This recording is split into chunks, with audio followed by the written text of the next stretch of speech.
अस्सलाम वालेकुम दोस्तों, मैं हूं आपका एडवाइज़र आफ्ताब शकील। बहुत ज़्यादा दोस्तों के कमेंट्स आ रहे थे कि सर पिछली वीडियो में आपने पट्टे के इंतकाल के मतलब बताया और उसके मतलब वीडियो बनाकर अपलोड की, लेकिन आपने ये नहीं बताया कि पट्टा ख़त्म करवाने का क्या तरीक़ाकार है। इसके मतलब भी एक पूरी वीडियो बनाकर अपलोड कर देंगे। आज की हमारी जो वीडियो है इसी के मतलब होगी। वीडियो की तरफ जाने से पहले अगर आप लोगों को ज़मीनी मामलात में कोई भी किसी किस्म का मसला है, नीचे कमेंट्स करें। हम इंशाल्लाह एक पूरी वीडियो बनाकर आपकी रहनुमाई करेंगे, आपका मसला हल करेंगे। लेकिन उसके लिए आपको क्या करना होगा कि मेरा चैनल सब्सक्राइब करना होगा, साथ बेल आइकन के बटन को क्लिक करना होगा, ताकि मुझे पता चले कि आप मेरे मैच्योर सब्सक्राइबर हैं। मैं जल्द से जल्द वीडियो बनाकर आपका जो भी मसला है उसको हल कर सकूँ। हमें सबसे पहले ये पता होना चाहिए कि फ़क पटा कहते किसे हैं। जब कोई बंदा ज़मीन का मालिक हो, वो किसी मसरूफियात की वजह से, यानी वो बिजनेसमैन हो, कारोबार करता हो, या वो जॉब करता हो, या उसको खेती बाड़ी के मतलब इल्म ना हो, तो वो अपनी ज़मीन किसी दूसरे बंदे को ठेके पर दे दे कुछ मुद्दत के लिए और उसके बदले में उससे वो पैसे वसूल करे, तो इसको जो है वो पटा कहा जाता है। तो जब वो किसी बंदे को ज़मीन ठेके पर देता है, उसकी मुद्दत पूरी हो जाती है, उससे वो जो ज़मीन वापस लेता है, तो उसको वापस लेने के लिए इंतकाल बराए फ़क पटा करवाना पड़ता है। यानी पटा होता है कि ठेका, फ़क का मतलब होता है कि ख़त्म होना। तो इंतकाल बराए फ़क पटा करवा कर वो अपनी ज़मीन उससे जो है वो वापस ले सकता है। तो इसका क्या तरीक़ाकार है, किस तरीके से मज़ारे से पटा यानी ठेका पर दिया हुआ रकबा म्याद पूरी होने पर वापस लेने का टोटल तरीक़ाकार है, वो मैं आपको बताता हूँ।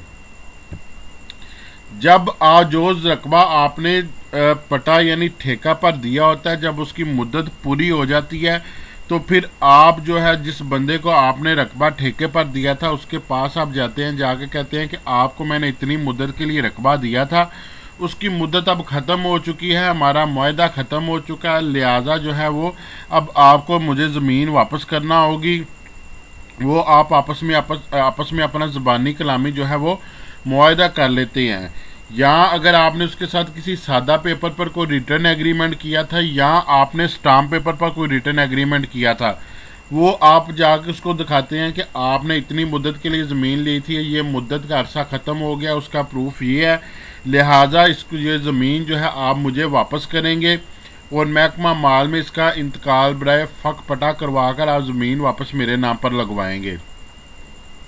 तो वो फिर क्या करेंगे कि जो मालिक है, जिसका रकबा, जिसने अपना ज़मीन पटे ठेके पर दी थी, वो अपना असल ID कार्ड लेगा, साथ मज़ारा कहते हैं कि जिस बंदे ने ज़मीन ठेके पर ली थी उसको महकमा माल की ज़बान में मज़ारा कहा जाता है। वो अपने ID कार्ड असल लेगा।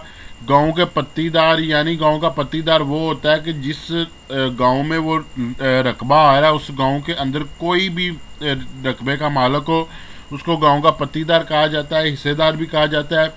वो बंदा अपना असल ID कार्ड लेगा। उसके बाद गांव के नंबरदार, कौंसलर, नाज़म, नायब नाज़म, इनमें से कोई भी एक बंदा अपना असल शनाख्ती कार्ड लेगा। ये सारे लेकर क्या करेंगे कि ये अराजी रिकॉर्ड सेंटर चले जाएंगे। अराजी रिकॉर्ड सेंटर यहाँ से इंटर होंगे। इंटर होने के बाद दरवाजे के साथ लड़का बैठा होगा, उसको जाकर आप बताएंगे जी मैंने ज़मीन जो है वो इस बंदे को ठेके पर दी थी, अब इसकी मुद्दत पूरी होगी, अब ये इंतकाल बराए फ़क पटा करवा कर ज़मीन मेरे नाम पे वापस करवाना चाहता है। वो क्या करेगा कि टोकन मशीन से आपको टोकन निकाल के दे देगा। टोकन लेने के बाद आपने क्या करना है कि सर्विस एरिया में बैठ जाना है और अपनी बारी का इंतज़ार करना है कि किस काउंटर पर आपका टोकन नंबर आता है। जिस काउंटर पर आपका टोकन नंबर आएगा, आपने उस काउंटर पर चले जाना है। वहाँ पे जाकर बताना है जी मैंने ज़मीन ठेके पर दी थी, उसकी अब मुद्दत जो है वो पूरी हो गई है, उसका पटे का इंतकाल इस मज़ारे के नाम पर करवाया था, अब ये बंदा जो है मेरी ज़मीन मुझे वापस दे रहा है, वापस कर रहा है, तो उसका हमने इंतकाल बराए फ़क पटा करवाना है। तो वो बंदा क्या करेगा, जो कंप्यूटर ऑपरेटर होगा, वो क्या करेगा कि उसका आपका डाटा चेक करके, डाटा वेरीफाई करके कि वाकई ये ज़मीन पहले पटे पर थी, तो वो सारा डाटा वेरीफाई करने के बाद आपको एक इस तरह का चलान फॉर्म बनाकर दे देगा, साथ में एप्लीकेशन दे देगा। आपने क्या करना है कि चलान फॉर्म और एप्लीकेशन पर अपना नाम वल्दियत कौम, शनाख्ती कार्ड नंबर, रकबा और मौजा चेक कर लेना है कि इनके अंदर कोई गलती तो नहीं है, कोई कुछ गलत तो नहीं लिखा हुआ। इसी तरह जो बंदा मज़ारा, उसका नाम, वल्दियत कौम, शनाख्ती कार्ड नंबर, रकबा और मौजा उसका चेक कर लेना आपने। तो आपने ये फीस जमा करवाने से पहले चेक करना। अगर इसमें से कोई भी गलती आ रही है तो फ़ौरन आपने उसी लड़के के पास जाना है जिसने आपका चालान बनाया है। उसको कहना है कि जी आपने मेरा नाम गलत लिख दिया, जो भी गलती होगी उसको बता देना है, वो आपको दुरुस्त करके देगा। इसकी फ़क पटा करवाने की सिर्फ फ़ीस 1000 रुपये होती है अगर आप कंप्यूटर सेंटर से करवाते हैं। अगर आप पटवारी से करवाते हैं तो इसकी फ़ीस सिर्फ 300 रुपये होती है। किसी टॉड माफिया को, किसी एजेंट को, किसी भी बंदे को इजाफी पैसे ना दें।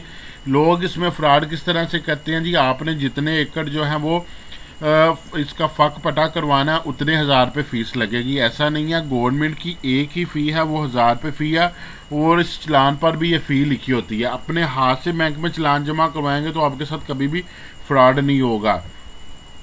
ये चलान लेके आपने क्या करना है कि राजिर कार्ड सेंटर से बाहर निकलना है। ये साथ ही बीओपी का कमरा होता है, वहाँ पे इसको बीओपी का नुमाइंदा बैठा होता है।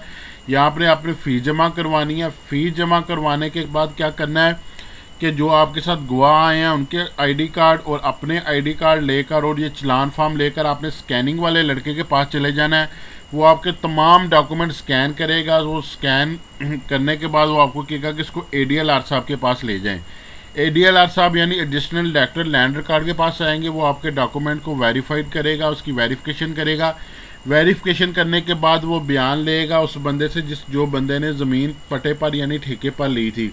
उससे पूछेगा जी बताइए, वो बोलेगा कि इस बंदे से मैंने ज़मीन जो है वो इतनी मुद्दत के लिए ठेके पर ली थी, अब उसकी मुद्दत पूरी हो गई है, इसकी टोटल जितना भी मेरा ठेका तय हुआ था मैंने इसको अदा कर दिया है। अब जो है ना मैं रकबा वापस इसके नाम पे करवाना चाहता हूँ। तो यानी रकबा मैं रिलीज़ करवाना चाहता हूँ, उसका फ़क पटा करवाना चाहता हूँ। तो मालक बयान देगा जी मैंने इसको इतनी मुद्दत के लिए ज़मीन पटे पर दी थी, ठेके पर दी थी, इसकी मुद्दत पूरी होगी, अब मैं इससे अपनी रकबा जो है वो वापस लेना चाह रहा हूँ।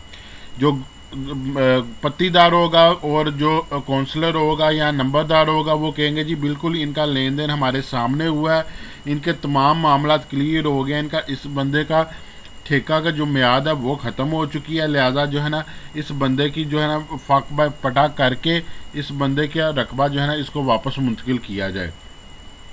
वो तमाम तार वेरिफिकेशन करने के बाद ADLR क्या करेगा कि आपका जो है फ़क पटे का इंतकाल पास कर देगा। यहाँ पे मंजूर शुदा लिखा आ गया और यहाँ पे फ़क पटा लिखा आ गया है। इस तरह से क्या होगा कि मोहम्मद अकबर जो है, मोहम्मद असगर ने जो है ना वो पटे पर ज़मीन ली थी, तो वो अब फ़क होकर मोहम्मद अकबर को जो है ना वो वापस चली गई है। तो अब वो जिसको चाहे दोबारा जो है ना वो इसको पटे पर ठेके पर दे सकता है।